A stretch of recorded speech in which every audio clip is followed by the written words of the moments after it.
I had just come of age when I took a knife for the crown prince, saving his life. The emperor was overjoyed and granted a marriage, asking for my name. My father hurried forward, respectful and proud, bowing slightly. "Your Majesty, this is my daughter Ivy." And so, Ivy took my place and married the crown prince. I married the unfavored second prince. On the wedding night, the crown prince went to his beloved concubine. Ivy Shan was left alone in the bridal chamber, becoming the laughingstock of the palace. On my wedding night, I conceived the eldest grandson of the great Xia dynasty. A year later, the crown prince died under mysterious circumstances. Ivy climbed into the old emperor's bed, infuriated the empress to death, and was banished to the cold palace. With the crown prince gone and the eldest grandson born, the second prince gained much favor from the emperor.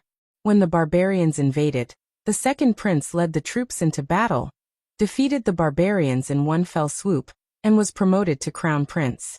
I became the virtuous and praised crown princess, the perfect helpmate.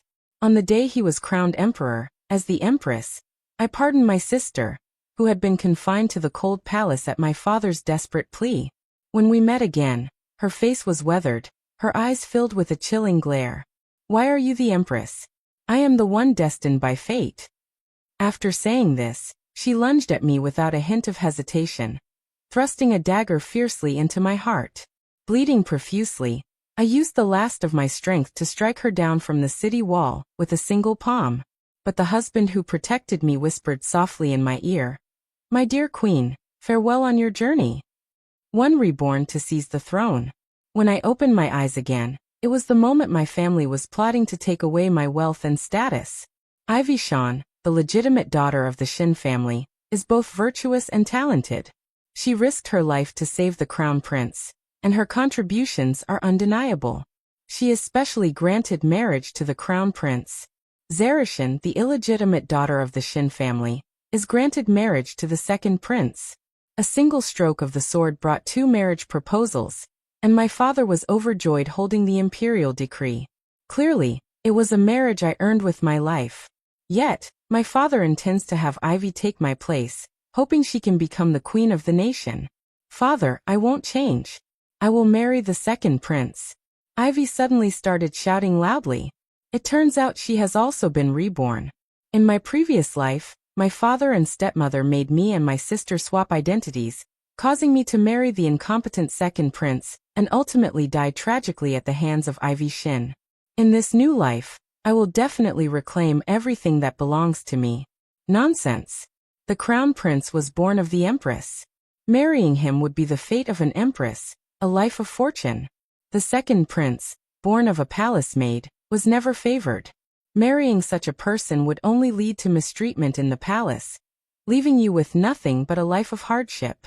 Father and stepmother couldn't bear to see Ivy suffer, so they scolded her harshly. Yet in my past life, it was I who married the second prince, they said. Marrying the second prince is already reaching above your station. You grew up in the countryside. Your character isn't fit for the crown prince. Unlike Ivy Shin, who is a talented woman, father, the crown prince is frail and sickly. If it weren't for Zerishin saving his life, he wouldn't have survived until now. Although the second prince is not favored, he is still the emperor's son and could inherit the throne in the future. Ivy whispered in her stepmother's ear for a while. The stepmother's face turned pale, and then flushed with anger.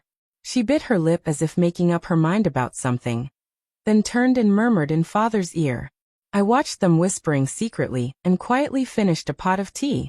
The matter was put on hold because of Ivy Shan after some time had passed. A flood indeed broke out in Qingju. Father, having heeded Ivy's words, made preparations in advance and managed to hold back the flood's devastation. Not only did this prevent the people from being displaced, but it also earned him the emperor's praise. As a result, father was honored with the title of Duke of Jianghua, and stepmother became a first-rank lady of the court. They became even more convinced of Ivy's prophecies. Father brought up the matter of the arranged marriage again. He said, "Zara, you should marry the crown prince. Don't forget you're using Ivy's identity. Be careful not to give yourself away." I nodded obediently and said calmly, "I am willing to marry the crown prince, But I want a grand wedding procession stretching for 10 miles. You're asking for the moon. Your father is only a third-rank military officer. Where would he get so much silver to prepare all that? Besides, Ivy also needs to prepare her dowry. My stepmother looked rather flustered and exasperated. I hadn't expected her to lose her composure so easily. Come to think of it, it makes sense. My stepmother loves money so much. How could she be willing to spit out what she's already swallowed? I put down the teacup and glared, saying, "Then return my mother's dowry to me." If I hadn't lived through a past life, I wouldn't have known how much dowry my mother brought when she married my father. In my previous life, Ivy flaunted in front of me on her wedding day, marrying the crown prince in grand style with my mother's lavish dowry. My father even advised me to be generous, saying, "Ivy is marrying the crown prince. We must show respect to the royal family." When it came to my turn to marry the crown prince, there was nothing left. My stepmother was a bit shocked. "How did you know?" I asked. "My maternal grandfather was a royal merchant. How could the dowry compare to that of a mere county magistrate's daughter? You know very well what's in the treasury." I looked at my father with dissatisfaction. His eyes were evasive, and he did not deny it. He tried to gloss things over by saying, "You must consider your sister." With a determined look in my eyes, I threatened, "What if I tell the emperor that it was me who blocked the blade, not Ivy? How about that?" Father finally showed his true colors and became furious. "Are you trying to get yourself killed? If you betray us, you won't escape either. At worst, we'll perish together." In my past life, I always held on to that tiny bit of father-daughter affection, believing that father truly cared for me. It wasn't until later that I realized it was nothing but repeated exploitation. I said it very calmly. Perhaps they saw my resolve, or perhaps they were thinking of how to scheme against me. But they actually fell silent for a moment, until Ivish spoke up generously. "Father, mother, just give that dowry to my sister. I'm going to be the empress in the future, so I don't need that little bit." "Be the empress?" I couldn't help but laugh. "Well, thank you, sister." Ivish looked at me with dissatisfaction and sneered. "Let me tell you, Zarishan, marrying the crown prince is no good thing. The crown prince already has someone he loves. You won't receive any favor." I thought to myself, isn't that still better than the second prince, that freeloading snake who bites the hand that feeds him? If Ivish knew that, aside from his decent appearance, the second prince was nothing but a weak and useless man, she definitely wouldn't be laughing. In my previous life, if I hadn't put on the mask and fought alongside him, how could the second prince have repelled the barbarians? In this era where a husband's status is paramount, how could a woman's prominence overshadow her husband's glory? Sadly, after all the effort I put into securing a kingdom for him, the second prince ultimately betrayed me and dealt me the final blow. 2 misplaced marriages. Storm of fate. I got married on the same day as Ivy Shin. On the day of the wedding, I smoothly received my dowry and had a grand and glorious marriage. The crown prince's betrothal gifts were truly abundant. In my previous life, I truly envied Ivy. The gold, the silver, the jade, carried in chest after chest, as if they were cabbages. This stroke of heavenly fortune has finally come to me effortlessly, without having to lift a finger, just like in the previous life. The second prince still only sent 2 boxes of cheap goods, ordinary calligraphy and paintings, and simple jewelry. After all, he is not favored and has nothing impressive to offer. Ivy's face visibly turned ashen. Who told her to insist on marrying the second prince, sister? What's there to be proud of in your husband's possessions? It's what you earn yourself that truly counts. The stepmother chimed in from the side, thanks to Ivy's cleverness. This flood not only got father and mother promoted, but also earned a lot of silver. It really brings honor to them. Ivy was extremely proud. My dowry was earned by myself. Ivy Shin's dowry was similar to mine. Even the wedding dress and phoenix crown were extremely alike. The wedding dress is made of gold-threaded cloud braid embroidered with eastern pearls and jade. The phoenix crown is a gold-threaded phoenix inlaid with pearls and gemstones. I looked and finally understood. They really made a fortune from this flood, but I'm not the least bit envious. I only took what I deserved. The The crown prince did not come to fetch the bride. It is said that he has not yet fully recovered and should avoid exertion. I remember when I blocked the knife, he fainted but was not injured. Can't make it on purpose, isn't it? The second prince, however, showed up looking quite presentable. Ivy Shan was even more delighted. The welcoming party for the crown prince consisted of military generals, his confidant Han Lin, and the palace matrons. The swaying sedan chair made me dizzy, and I nearly vomited several times. It rocked and jolted all the way to the crown prince's residence, the Eastern Palace. Inside, the room was magnificently decorated with countless rare treasures and priceless artifacts. The inner chamber was filled with a sweet, intoxicating incense. Just sitting by the bed, I felt as if I were floating in ecstasy. That wave of dizziness just now has passed. When the crown prince lifted my veil, I was still immersed in the fragrance of the room, finding it a bit hard to snap out of it.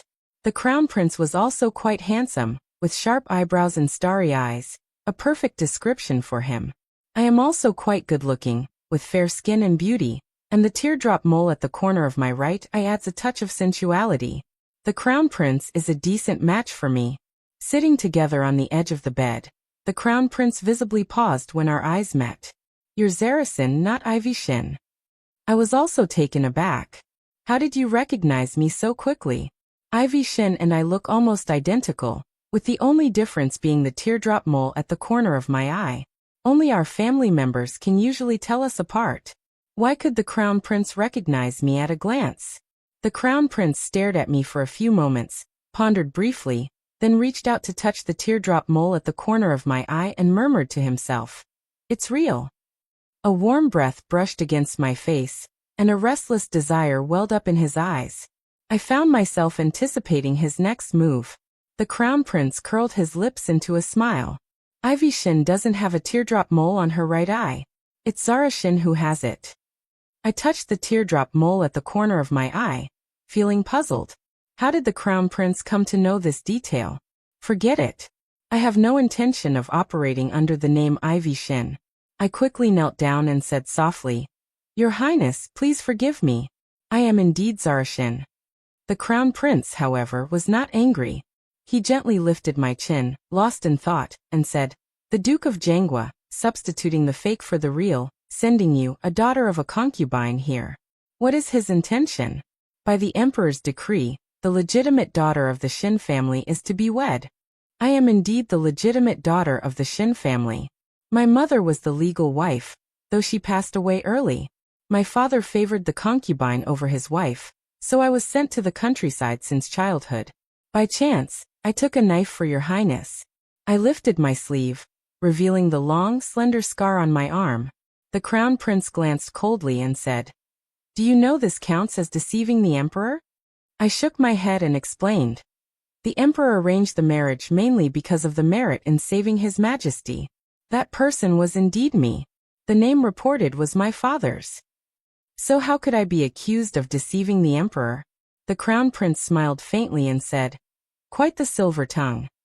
The crown prince did not fly into a rage, nor did he press the matter further as I had expected. He did not care who the crown princess was. I seized the opportunity to continue.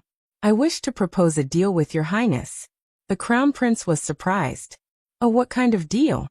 "I know your highness is fond of a consort, and wishes to be with her alone for a lifetime. I am willing to unconditionally cooperate with you, acting as the nominal crown princess. I seek no favor or affection, only to be granted freedom once you ascend the throne." He frowned, puzzled. "Why? This palace is a devouring place filled with endless strife. I only wish to change my identity after everything is over, find a place to settle down, and live a peaceful life." The crown prince remained silent for a long time. Seeing that he had no intention of asking further, I breathed a sigh of relief, but he made me kneel for a long time. He sat by the bedside, watching me intently. My heart was racing with 100 galloping horses. Yet I dared not move, my knees occasionally protesting in discomfort. "After all, I am a woman too. Couldn't you be a bit more considerate?" After a long pause, the crown prince finally said slowly, "Get up." He patted the edge of the bed, signaling for me to sit. I timidly took a seat to the side, thinking to myself, why hasn't he gone to find his beloved concubine yet? The Crown Prince grinned mischievously and said, I don't agree. The Duke of Jenga submitted the wrong name, which is deceiving the Emperor, and you, by concealing it, are equally guilty. Even if you have the merit of saving me, death may be spared but punishment is inevitable. You have no equal bargaining chip to trade with me. Your only choice is to obediently stay by my side as the Crown Princess, and I will protect you. It is said that the Crown Prince is of mediocre talent, but that must be a rumor. The one before me doesn't seem easy to fool. I was so shocked. I was at a loss for words. In my previous life, the Crown Prince didn't care about the Crown Princess's life or death at all. Why is your Highness protecting me? I was anxious and puzzled. Why is this Crown Prince so different from the previous life? The Crown Prince laughed heartily. Isn't that obvious? Because you saved me. I relaxed a bit. This Crown Prince still has some conscience. Would you like me to stay? The Crown Prince asked gently. The fragrance in the room grew increasingly rich. Somehow, I began to feel warm, and the warmth turned into restlessness. Looking at him, I felt a strange sense of quenching my thirst. Unconsciously, I moved closer and blurted out the truth. Are you up for it? After all, the Crown Prince in my previous life died on the bed of his beloved, and I wonder if he was exhausted to death. I quickly covered my mouth, but it seemed too late. The Crown Prince was visibly angry. His eyebrows were even contorted. Who told him to be so weak? Poor me, I couldn't even ask. The night is short and sweet, lasting until dawn. I think the Crown Prince might have a bit of a thing for me, right? At least in terms of appearance, he seems quite satisfied. I vaguely heard the nanny urging us to serve tea. The moment I tried to get up, the Crown Prince pushed me back down and coldly snapped, Don't bother. I dare not move anymore. Anyway, I'm sleepy.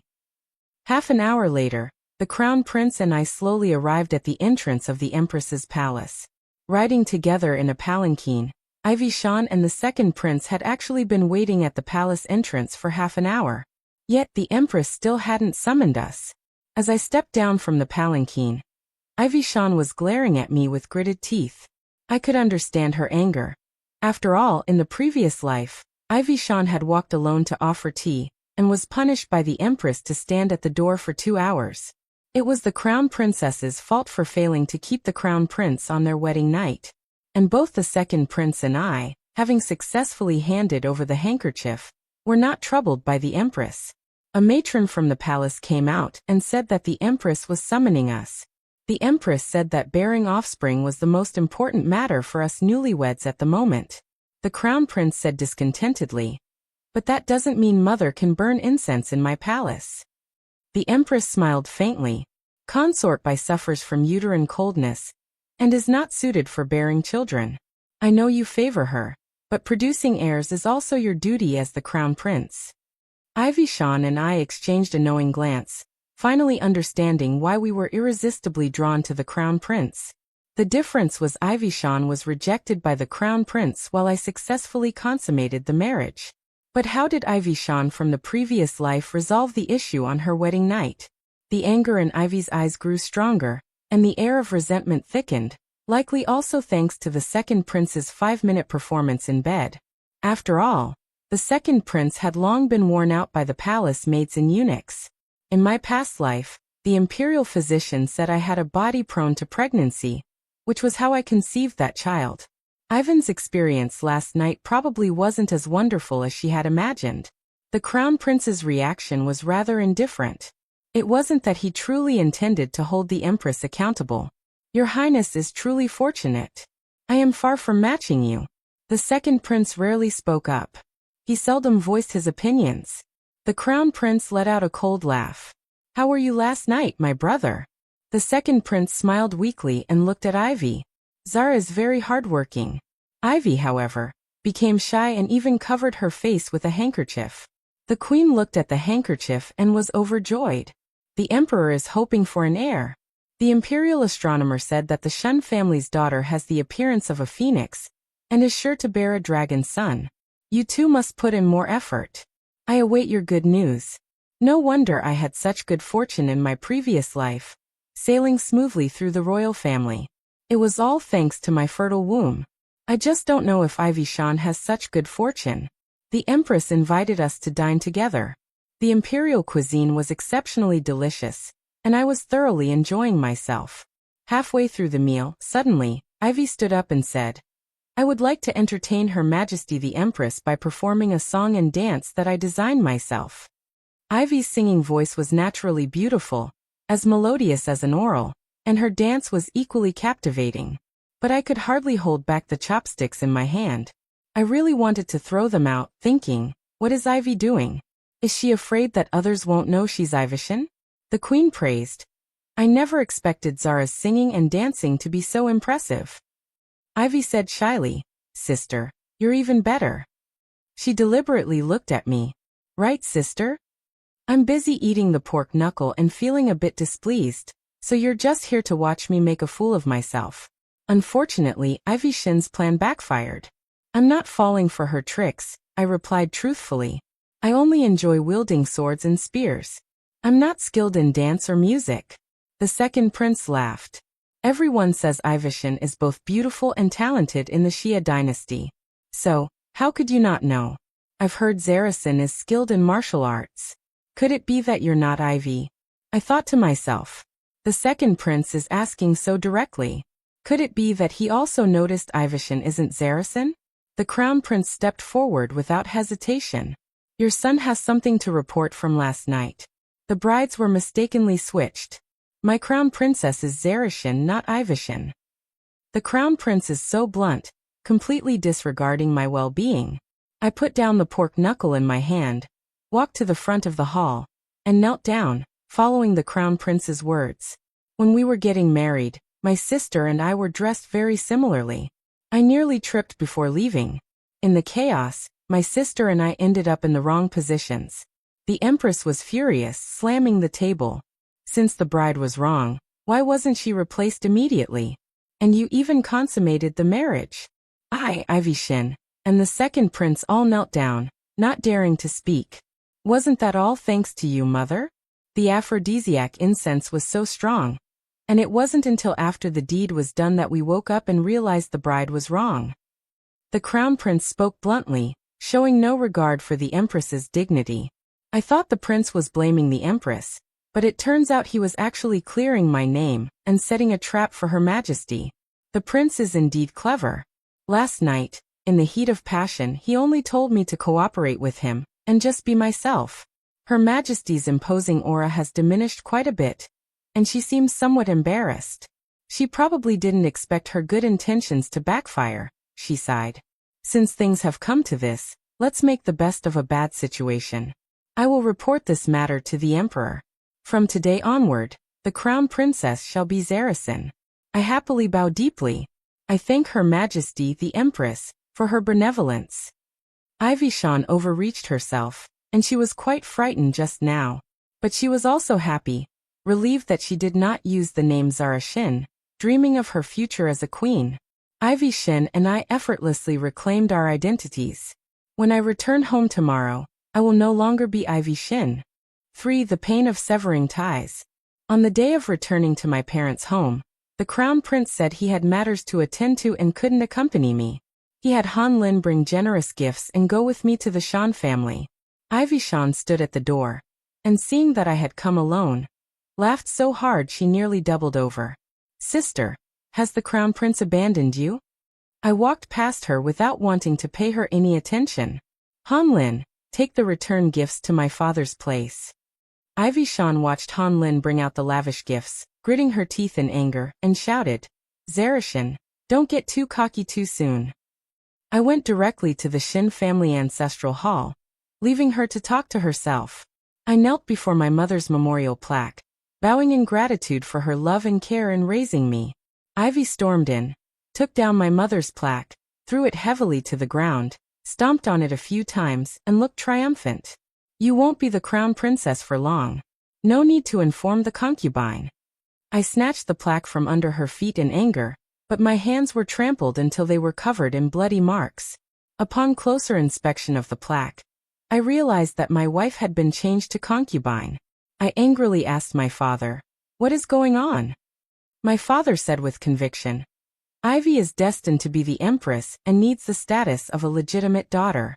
Since you won't be the crown princess for much longer anyway, why not just give in to your sister? I was furious and heartbroken. I pulled out Hanlon's sword, cut off my sleeve, and said in utter despair, "Today I sever ties by cutting my robe. From this day forward, I have nothing to do with the Shan family." No one expected that the crown prince would suddenly arrive with an imperial edict at this moment. The Duke of Jenga sold flood information to grain merchants in advance, causing rice prices to rise and profiting from the crisis, violating the principles of governance and disappointing the people. The evidence is conclusive and the crime is unforgivable. However, considering his contributions to disaster relief, the Shun couple is hereby sentenced to confiscation of property and exile to the northern wastelands. My father and stepmother wept bitterly, kneeling and begging me to plead for mercy on their behalf. I lowered my head, pretending to shed tears, covering half my mouth with a handkerchief, and said with a heartless expression, "We've already severed ties." The stepmother then turned to Ivy Shin, grabbing her hand and pleading pitifully, "Ivy, help me beg for mercy. I don't want to be exiled." Ivy had no choice but to glance at the second prince.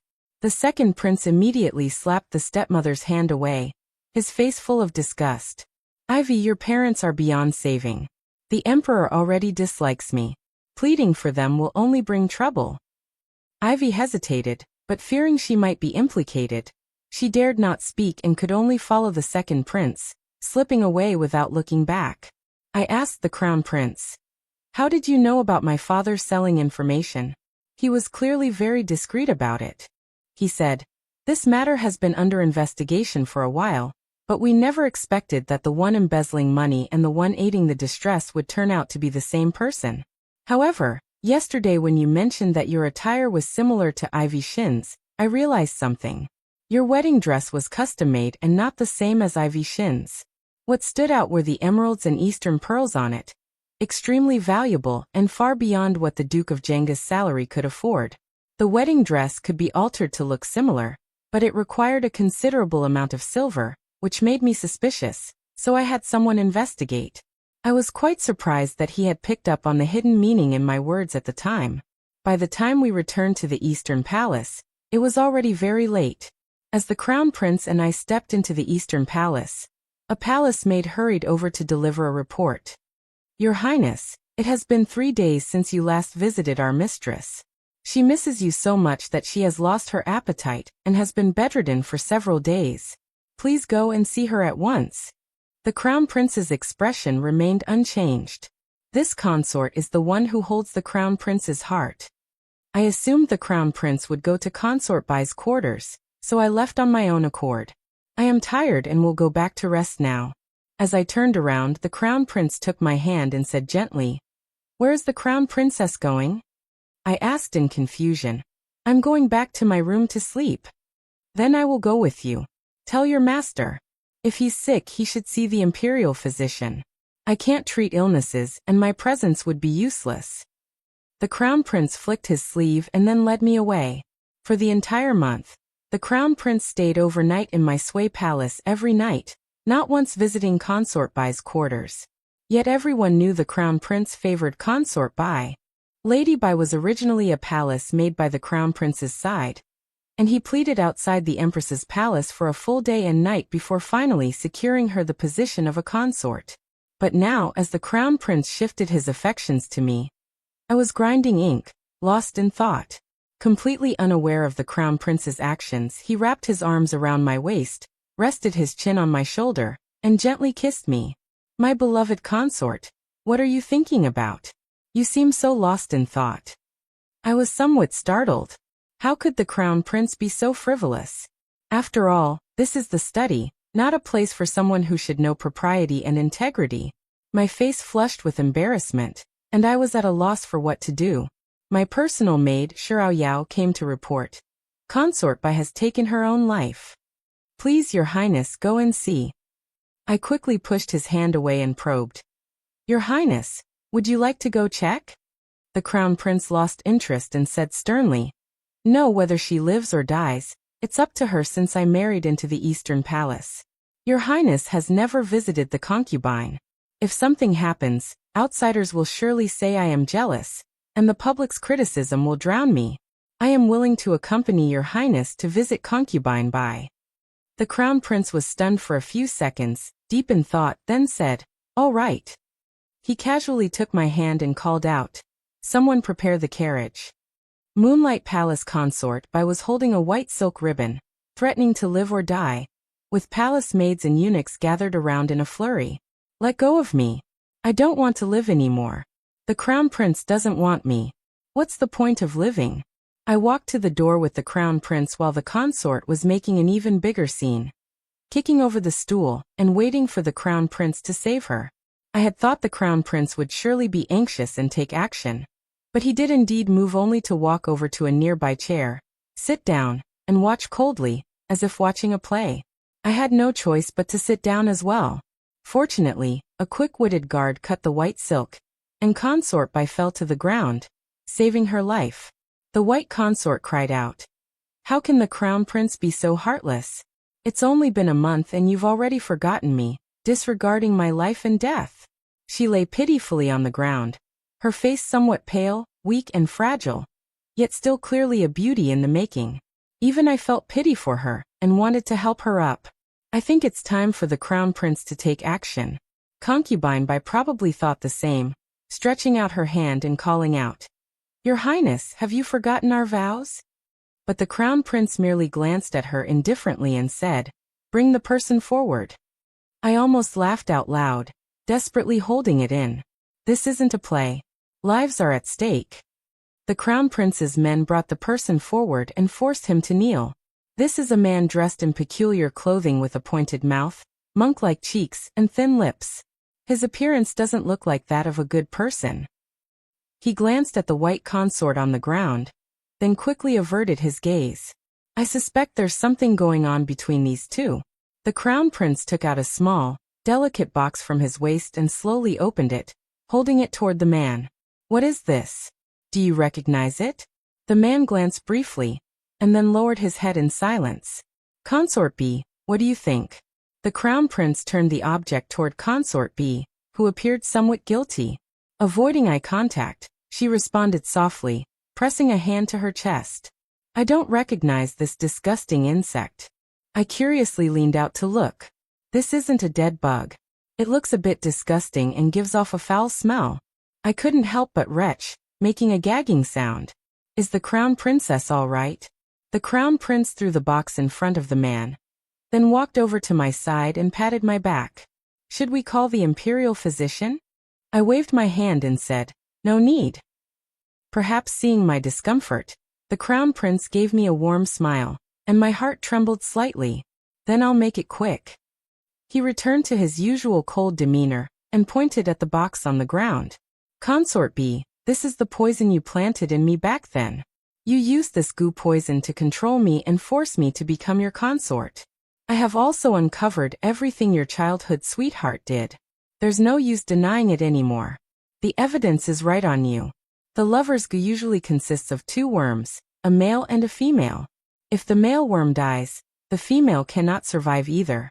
If the female worm isn't forced out of consort B's body, her life will be in grave danger. I suppose that in the previous life, the crown prince died early, likely due to the poison's effects. It is said that consort B enjoyed the emperor's favor every night, receiving endless affection. Could it be that the crown prince in the previous life died from exhaustion? After all, he was physically weak, but on the wedding night he was still quite energetic. Consort B suddenly deflated like a balloon, sitting slumped. But the man, on the other hand, perked up. He pleaded. It was all consort B who forced me to do it. I was just following orders. Your Highness, the crown prince, please spare my life. Consort B was furious and slapped him hard across the face. When you lusted after my body, was that also my command? One woman serving two husbands. What a heavy taste. I looked at the crown prince with disgust and instinctively moved away. The crown prince quickly explained. I never touched her. I swear. Moonlight Palace instantly turned into a battlefield. As Consort B and her childhood sweetheart began fighting fiercely, the guards rushed in to intervene, trying to pull the two apart. The crown prince quickly escorted me away, leaving the scene to his trusted aide, Han Lin, and simply said, "Take him to the dungeon for now.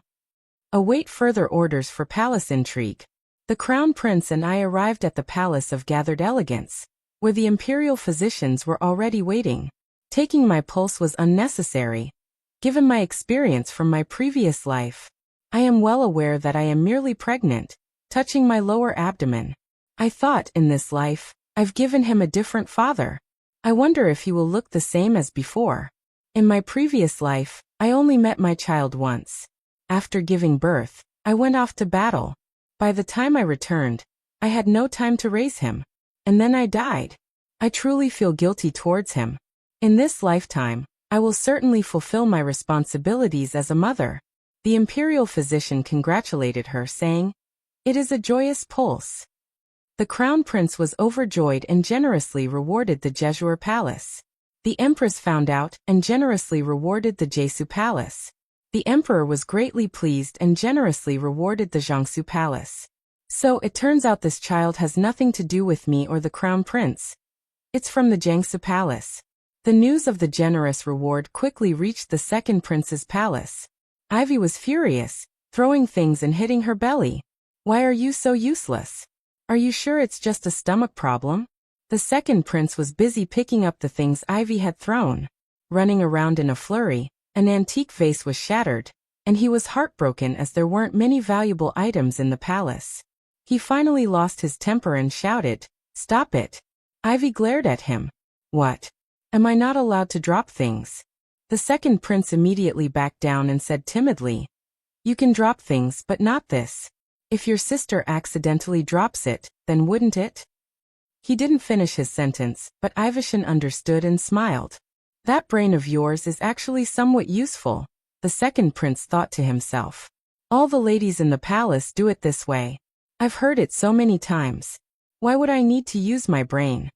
Well, as long as you understand, it has been raining for a long time this month, and we finally got a clear day.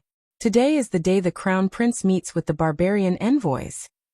But Ivishan came to Zongsu Palace early in the morning with the empress. "Congratulations, sister, on getting pregnant so quickly."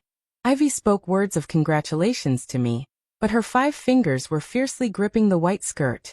I watched her and the empress play off each other without showing any emotion. Ivy said that the peonies and herbaceous peonies in the imperial garden are blooming beautifully. Looking at beautiful things will make the baby beautiful when it's born. The empress found it quite reasonable. And even if it weren't, going for a walk would still be a good idea. I know the imperial garden is definitely a must-visit. Ivy also has ill intentions. Imperial garden, 800 flowers blooming. It is indeed beautiful. Let's go to that pavilion to rest for a while. As they walked, Ivishan pointed to the pavilion in the distance and said, "Sitting there, drinking some fine tea and having snacks while enjoying the flowers would surely be delightful." The empress silently agreed with the support of the peony. I walked carefully, unexpectedly. As I stepped onto the pavilion's stairs, my foot slipped. I instinctively grabbed Ivishan, who was walking in front of me. Perhaps I didn't control my strength well. And coupled with Ivishan's unsteady footing, she also fell forward. I grabbed hold of her, and I barely managed to stand. But Ivishan had truly fallen. Her white dress stained crimson with blood. Ivy's face was pale as she cried out, "It hurts."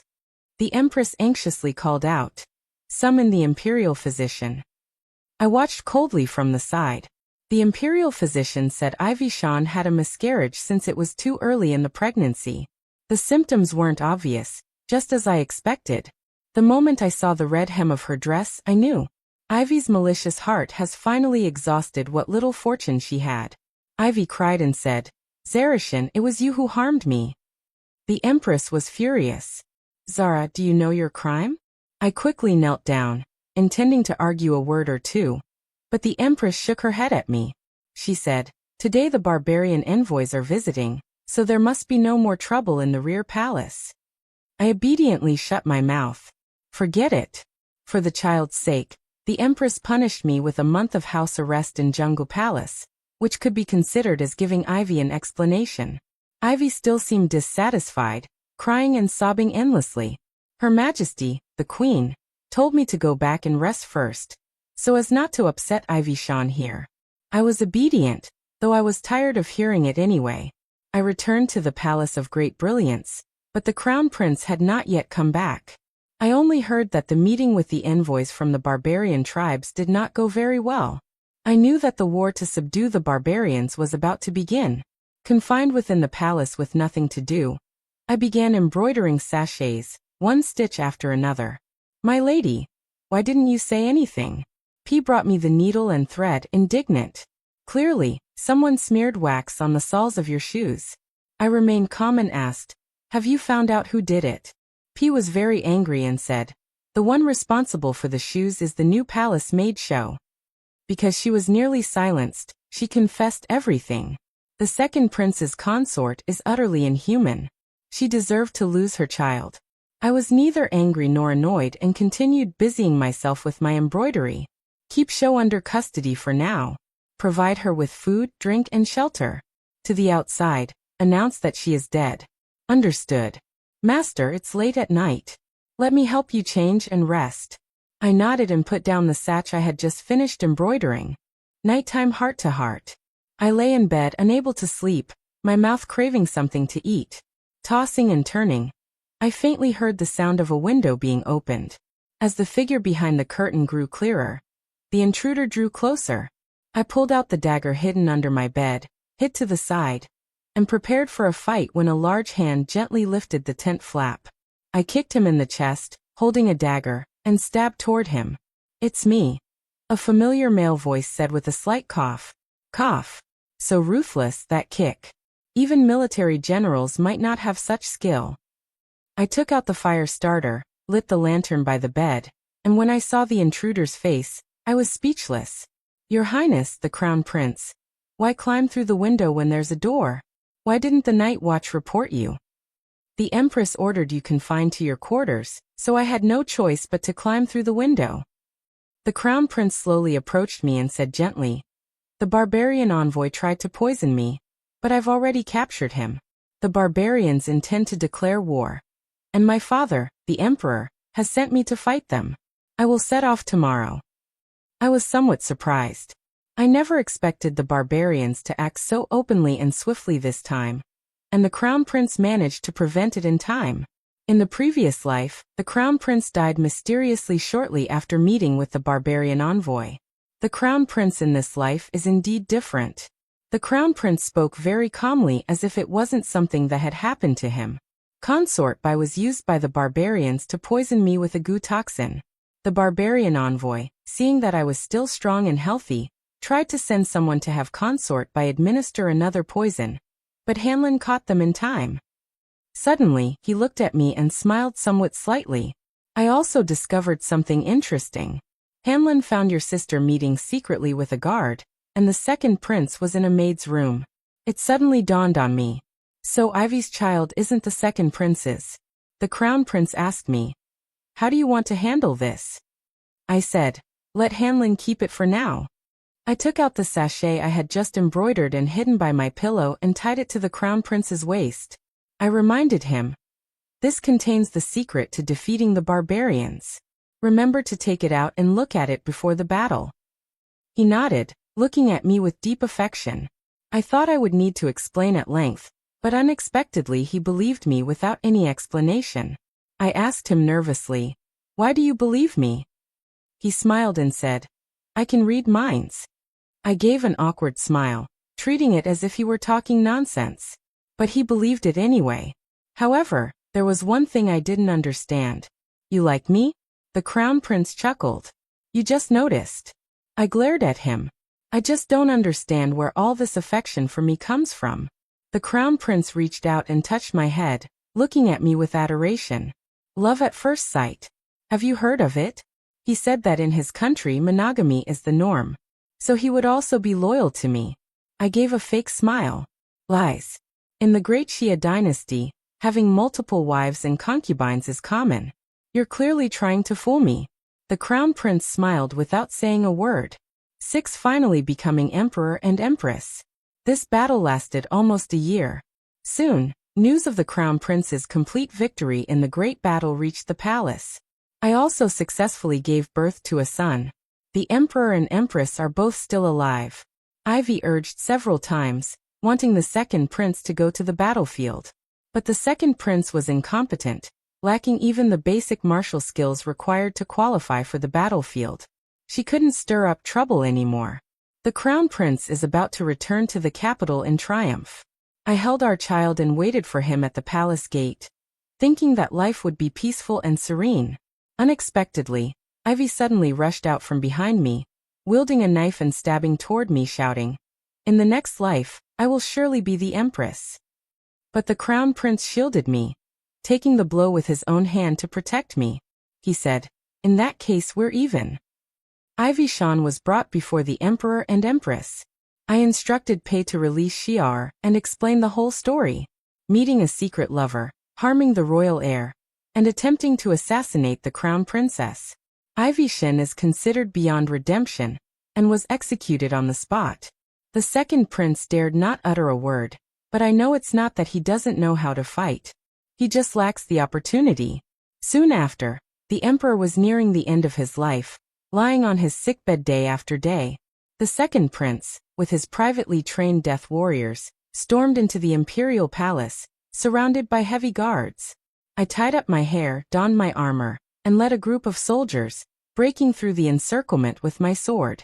Without my day and night training, the second prince in this life was truly no match.